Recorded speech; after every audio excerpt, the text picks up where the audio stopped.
The Riverlands, the crown jewel of the known world, the main continent of Dunwall, where most of the events of the historic era took place. Ever since the establishment of the continent by the first Rivish settlers at the dawn of the historic era, the Riverlands served as an example not only to the entire known world, but to every single plane of existence out there, as it was known to be the only place in all of Dunwall where courtesy and peace ruled the lands.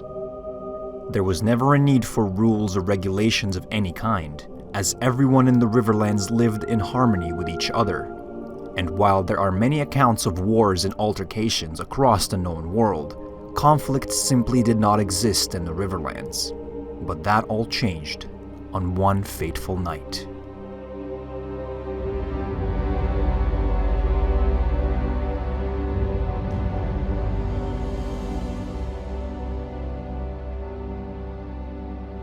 But before we get to the heart of the story, we have to go back to the very place that started this whole story.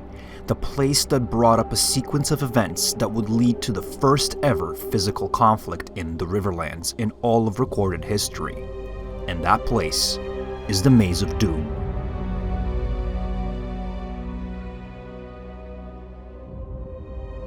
As it was mentioned in previous instances, the Maze of Doom is a treacherous place that wields great rewards. Designed to test all of your survival skills, the maze is not for the faint of heart, as it will not only challenge your physical abilities, it will also push you to the limit of your mental endurance and willpower. Many have attempted to complete the Maze of Doom, but everyone who tried left the maze empty-handed. Some even on the brink of mental collapse just because of how challenging and grueling the maze is. Almost everyone tried, and almost everyone failed, apart from one person. Upon Thunder's arrival to Dunwall, it almost seemed like the Maze of Doom was his destiny, as he made it his first ever home in the Riverlands, spending days, weeks, months in the maze without ever coming out. His determination almost seemed not human, which is why many believed that Thunder wasn't acting on his own accord, as it was the spirit of the god Azor that was pushing him towards completing the maze and reaping its rewards. And after many failed attempts, after almost giving up, Thunder successfully completed the Maze of Doom, becoming its champion.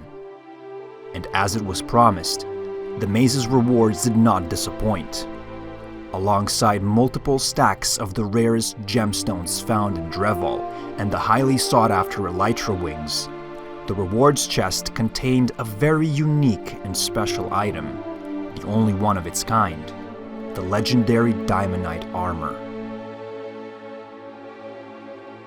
Not much is known about the armor's history, as it is believed to have been forged by unknown hands in ancient days. What's factual about it, however, is that the armor had two layers. The first was diamond, and the second, netherite, giving it the properties of both. Not only was it tougher and more resilient than netherite armor, it had all the possible armor enchantments at the maximum level of enchantment ability. And upon first wearing the armor, it almost seemed like the armor was specifically made for Thunder, which Thunder felt too.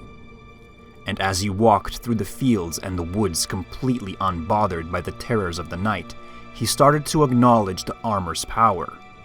Unfortunately, this is the exact same power that would slowly corrupt the innocent mind of Thunder, making him commit the gravest of atrocities. Within a week of donning this ancient and legendary armor, its corruption began to seep into Thunder's heart, until one day, the corruption could not be contained any longer. Thunder ravaged the countryside, traveling from kingdom to kingdom showing off his trophies, bragging about just how untouchable he is. And since he was met with no resistance, he decided to travel to the largest kingdom of the Riverlands and lay siege to its capital city. The siege lasted for a few days, until the Laputrian king was able to invoke the help of the kingdom of Kitrov, as per their military alliance, summoning the Creeper King to retaliate against Thunder and his armor in order to free Laputria. And upon the arrival of the Creeper King to Laputria, all hell broke loose. It almost felt like the night was never ending, as an all-out war broke out in Dunwall. In fact, the cries of war were so loud that they were able to reach one of the furthest kingdoms of the known world at the time, the Kingdom of Northmark, hastily arriving to Laputria's call for help. With many falling to Thunder's might, nobody was able to best him and his legendary Diamonite armor. And with the end of this bloody night fast approaching, so did Laputria's hope for salvation. Nevertheless, luckily for everybody involved, Thunder made a mistake that almost cost him his life and his armor. With Dawn's arrival, and Laputria's forces vanquished and scattered, Thunder went looking for spoils, looting all the houses in the city of Dunwall. And upon entering Dunwall's blacksmith and armor shop, Erebus and Bring It On came out of their hiding spots and quickly barricaded the entrance, successfully trapping Thunder inside. Spending the entire night planning their next course of action, they kept Thunder as a prisoner for the crimes he had committed. By morning, the two arrived with buckets of lava, attempting to flood the house in which Thunder was trapped in. Realizing that imminent death was upon him, Thunder resorted to whatever magical powers were granted to him by Azor to effectively teleport out of there and onto safety, escaping with his life intact. Knowing that retaliation from Thunder's side is unavoidable, Erebus, being a member of the Order of Knights of the Withered Rose, called upon his brothers-in-arms, giving them word of the battle and requesting an immediate meeting with everyone to address the situation at hand before Thunder could mount a second assault. The knights knew that their headquarters, Wacket Castle, was not a safe place to meet, as it would be the very first place where Thunder would go looking for them, and could easily eavesdrop on the conversation. Therefore, the knights came to a mutual agreement to meet somewhere under the radar, in a place which no one else other than the knights knew existed, deep within the mines of Dreadhaven. Up until recently, the Dreadhaven mines were occupied by the forces of the Nashar Legion, serving as one of their main outposts, which the Knights of the Withered Rose had to clear and liberate, effectively saving Henk and freeing the trapped Dreadhaven villagers upon defeating Nashar's main wizard, Lazarath. With the rest of the world still thinking that the mines were occupied, the Knights knew that this would probably be the safest place in all of Dreval, and once they all reached Dreadhaven, they descended to one of the lowest levels of the mine where they regrouped and discussed the situation at hand.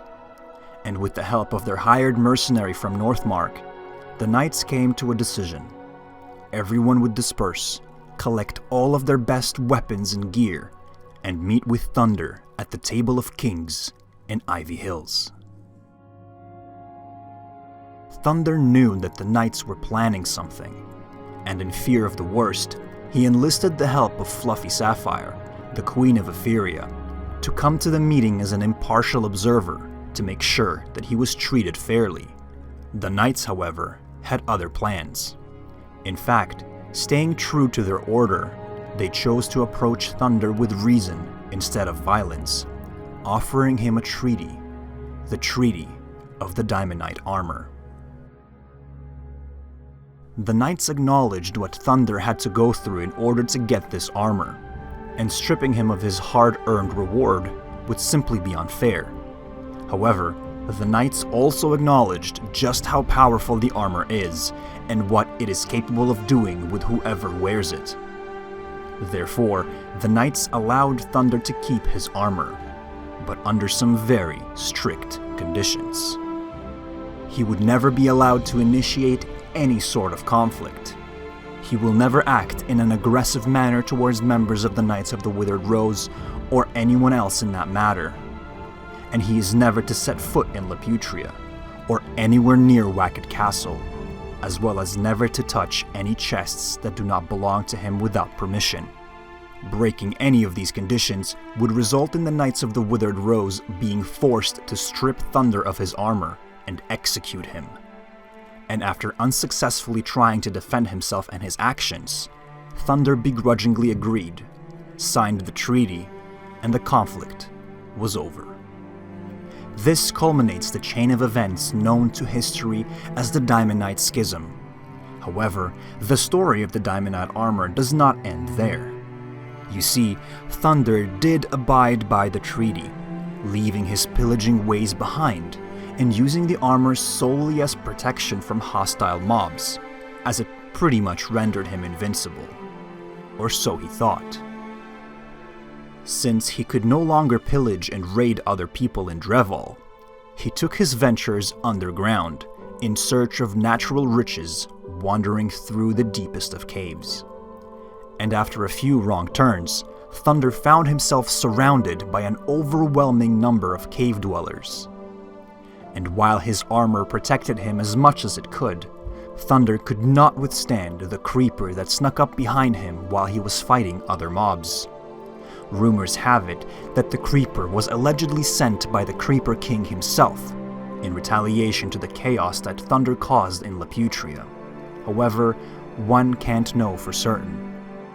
The more plausible explanation is that this was the direct result of Azor's abandonment of Thunder, due to the events of the Diamonite Schism. And with Thunder blown to smithereens, the legendary Diamonite Armor was lost to oblivion.